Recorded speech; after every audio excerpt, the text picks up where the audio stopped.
बिस्मिल्लाहिर्रहमानिर्रहीम।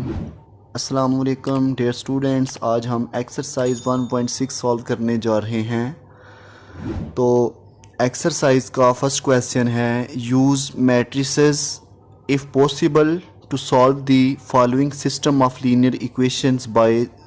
दो मेथड हैं इसमें। फर्स्ट मेथड है the matrix inversion method, second method है द क्रैमर रूल। तो इस एक्सरसाइज में हम दो मेथड डिस्कस करेंगे। फर्स्ट मेथड है द मैट्रिक्स इन्वर्जन मेथड और सेकंड मेथड है द क्रैमर रूल। ठीक है, द मैट्रिक्स इन्वर्जन मेथड। ठीक है, इस मेथड से आपने 8 क्वेश्चन पहले सॉल्व करने हैं। ठीक है, तो चलें आए क्वेश्चन की तरफ। हम इन्वर्स मेथड से ये क्वेश्चन सॉल्व करते हैं। तो चलें फर्स्ट क्वेश्चन की तरफ आते हैं।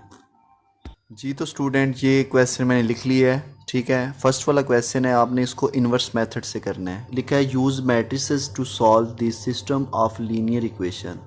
मैट्रिक्स को इस्तेमाल करना है। वो कह रहा है यूज़ मैट्रिसेस, मैट्रिसेस को इस्तेमाल करते हुए टू सॉल्व, हल करें। अच्छा, सॉल्व, ये लफ्ज़ एक है सॉल्व। सॉल्व जब भी लफ्ज़ आ जाए ना कहीं भी क्वेश्चन में आप पढ़ें तो उसका सोल्यूशन सेट निकालना होता है। लास्ट पे सोल्यूशन सेट में उसको लिखना होता है। आगे लिखे this system of linear equation. Linear equations कौन सी होती हैं? लीनियर इक्वेशंस वो होती हैं जिसमें वेरिएबल्स की पावर 1 हो। जैसे कि इधर x की पावर 1 है, y की पावर भी 1 ऊपर आ रही है। इसमें सेकंड इक्वेशन में देख लें, x की पावर 1, y की पावर 1। तो ये लीनियर इक्वेशंस हैं, एक ये और एक ये लीनियर इक्वेशंस। ठीक है, तो चलें आए सॉल्यूशन की तरफ आते हैं। सबसे पहले आप लिखेंगे राइट इन मैट्रिक्स फॉर्म। उर्दू में से बोलेंगे कालबों की शक्ल में लिखने से। उर्दू मीडियम वाले बच्चे ये लिखेंगे, इंग्लिश मीडियम वाले बच्चे ये लिखेंगे। ठीक है, सबसे पहले आपने इसको मैट्रिक्स फॉर्म में लिखना है। तो ये देखिए, ये दो इक्वेशंस हैं, एक ये इक्वेशन है और एक ये इक्वेशन। एक्स का कोएफिशिएंट सबसे पहले आपने लिखना है इधर ऊपर। एक्स का कोएफिशिएंट इधर 2 है, 2 लिख दिया। वाई का कोएफिशिएंट इधर -2 है तो -2 लिख लेंगे। ठीक है, अच्छा, इधर एक्स का कोएफिशिएंट 3 है, वो 3 लिख दें। वाई का कोएफिशिएंट 2 है तो इधर 2 लिख दें। इसको ऐसे बंद कर लें। ठीक है, ये एक मैट्रिक्स बन गया। इसके बाद ये मल्टीप्लाई हो रहा है एक्स और वाई, आप यहाँ पे लिखेंगे एक्स इधर वाई इधर, इक्वल टू इधर आ जाएगा 4 और 6। अच्छा स्टूडेंट्स, यहाँ पे देखें, अगर आप इसको इससे मल्टीप्लाई करवाते हो, ये पता है आपको, जब आप मैट्रिसेस को मल्टीप्लाई करवाते हो, ये देखो रो को कॉलम से जब करवाओगे 2 को x से करो तो 2x आ जाएगा। इसी तरह इसको जब आप इससे करोगे तो -2y आ जाएगा, इज इक्वल टू ये फर्स्ट वाला एलिमेंट 4 आ गया। इसी तरह अब ये कैसे आता है, ये देखो 3 को x से मल्टीप्लाई करो 3x, तो +2 को y से किया तो 2y आ गया, इज इक्वल टू 6। तो आप जब इसको सेपरेट करते हो तो आप ऐसे लिखते हो मैट्रिक्स फॉर्म में। ठीक है, ये जो मैट्रिक्स है इसके नीचे कैपिटल A लिख देना है। ठीक है, इसके नीचे कैपिटल X आ जाएगा। कैपिटल X का ये मैट्रिक्स है, उसकी वैल्यू है XY, A की वैल्यू है 2 -2 3 2। ठीक है, तो इज इक्वल टू, इसका नाम आप B रख लें, ये B मैट्रिक्स है, ये B मैट्रिक्स की कीमत है। ठीक है, अच्छा यहाँ पे देखें जी, अब आपने फार्मूला बनाना है। ठीक है, तो इन्वर्स मेथड का फार्मूला वो कैसे आएगा, ए को आपने उस साइड पे लेके जाना है। चले मैं इस साइड पे थोड़ा सा करता हूँ, आपने डायरेक्ट वैसे करना है, AX is equal to B। अब मैंने इसको ऐसे लिख लिया, ये चीज़ को इधर मैंने लिखा है, मैंने x की कीमत निकालनी है। A x के साथ मल्टीप्लाई हो रहा है, उधर जाएगा तो B के नीचे आके डिवाइड हो जाएगा, A के नीचे आके डिवाइड। अब हमने A को ऊपर लेके जाना है। यहाँ पे इसका एक एक्सपोनेंट जो है ना वो 1 है, +1 है, इधर पावर A की +1 है। +1 को जब ऊपर लेके जाएंगे तो ये ऊपर आके इसका एक्सपोनेंट माइनस में हो जाएगा, -1 और साथ B मल्टीप्लाई हो जाएगा। ठीक है, तो यहाँ पे आप डायरेक्ट ये करोगे कि x is equal to A, उस साइड पे जब जाता है तो A का इन्वर्स हो जाता है, यानी कि पावर माइनस हो जाती है। अब आपको मैंने बता दिया माइनस पावर कैसे होती है, A नीचे आके डिवाइड हो जाता है, ऊपर जाके माइनस कर लें। लेकिन आप यहाँ पे डायरेक्ट स्टेप करेंगे, A उस साइड पे जाके A माइनस और साथ आ गया B। ठीक है, तो अब यहाँ पे देखें, ये कैपिटल X और ये इन्वर्स और B। अच्छा यहाँ पे देखें, X की कीमत आपके पास है XY, तो और किसकी कीमत है, A इन्वर्स की कीमत नहीं है, B की कीमत है 4 6। तो यहाँ पे हम ऐसा कर लेते हैं कि X की कीमत पहले ही पुट कर लेते हैं। X की कीमत है XY, वो मैंने इधर XY लिख दिया, इसको मैंने ऐसे मैट्रिक्स फॉर्म में लिख दिया। ठीक है, is equal to A inverse का हमें नहीं पता, इसको ऐसे रहने देते हैं। बी की कीमत क्या है, वो है 4 और 6, ये आ गया। इसे आप इक्वेशन नंबर 1 बना लो। तो ए इनवर्स अब आपने फाइंड करना है, तो ए इनवर्स का फार्मूला यहाँ पे हम लिखते हैं, वो होता है A inverse is equal to 1 over A का डिटर्मिनेंट और साथ आ जाएगा एडजॉइंट ऑफ ए। ठीक हो गया। इसे आप इक्वेशन नंबर 2 बना लो।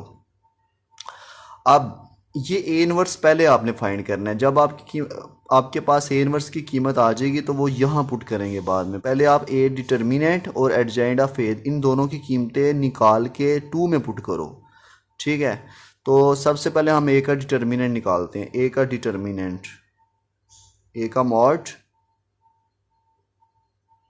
ए की कीमत का हमें पता होना चाहिए कि कीमत कौन सी है, ये है जी, जिसके नीचे आपने ए लिखा है। तो ये 2 - 2 यहाँ पे आ जाएगा, 2 - 2 3 2। ए का डिटर्मिनेंट कैसे लिया जाता है, करो डायगोनल वैल्यूज आपस में मल्टीप्लाई, नॉन डायगोनल आपस में। 2 को 2 से मल्टीप्लाई कर लो, ये डायगोनल वैल्यूज़ हैं और ये नॉन डायगोनल वैल्यूज़ हैं। तो यहाँ पे मैंने आपको बताया माइनस क्यों आता है, क्योंकि फोर्स नीचे से ऊपर आती है। लेकिन आपको पता होना चाहिए कि मॉड जब भी लेते हैं, जब भी डिटर्मिनेंट लेते हैं, दरमियान में माइनस आता है। 3 को अब आप -2 से मल्टीप्लाई करवा दो, 3 - 2। 2 को 2 से जब मल्टीप्लाई करवाओगे तो 4 आ जाएगा, माइनस माइनस प्लस, 3 2 ज़ार 6, तो 4 + 6 हो जाएगा 10। तो अब हमें पता चल गया जब भी आपने कोई मैट्रिक्स देखना है कि वो सिंगुलर है कि नॉन सिंगुलर है, तो उसका मॉड लेते हैं। यहाँ पे हमने इसका डिटर्मिनेंट ले लिया। ए का डिटर्मिनेंट जो है वो 0 के इक्वल नहीं आया, 10 के इक्वल आया, तो इसे हम बोलते हैं non singular matrix. Non singular matrix कौन सा नॉन सिंगुलर मैट्रिक्स है, ए वाला जिसका आपने डिटर्मिनेंट लिया, ये वाला, ये नॉन सिंगुलर है क्योंकि इसका मॉड जो है वो 10 के बराबर है, 0 के बराबर नहीं। अगर 0 आता तो सिंगुलर लिखना था। और उर्दू में इसे बोलते हैं गैर नादर, गैर नादर कॉलब। ठीक है, अब आगे हल हो सकता है, अगर 0 आता तो आगे हल नहीं था होना। ठीक है, ए का डिटर्मिनेंट जो है वो निकाल लिया। अब आपने निकालना है एडजॉइंट ऑफ ए।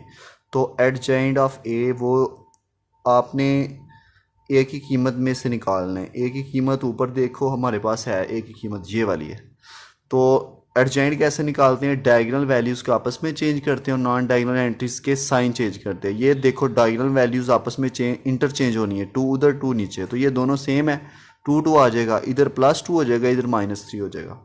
तो यहाँ पे हम लिख लेते हैं 2 2, ये +2 हो जाएगा और ये -3 हो जाएगा। ये एडजॉइंट भी हमने निकाल लिया है। अब देखें आप इक्वेशन नंबर 2, ये वाला जो फार्मूला है, A inverse is equal to 1 over A का determinant adjoint of A. A का डिटर्मिनेंट उसकी कीमत हमने निकाल ली है, एडजॉइंट ऑफ ए की कीमत भी हमने निकाल ली है। तो ये दोनों कीमतें आप पहले 2 में पुट कर लें। ठीक है, तो चलें 2 में पुट करते हैं। यहाँ पे लिखेंगे पुटिंग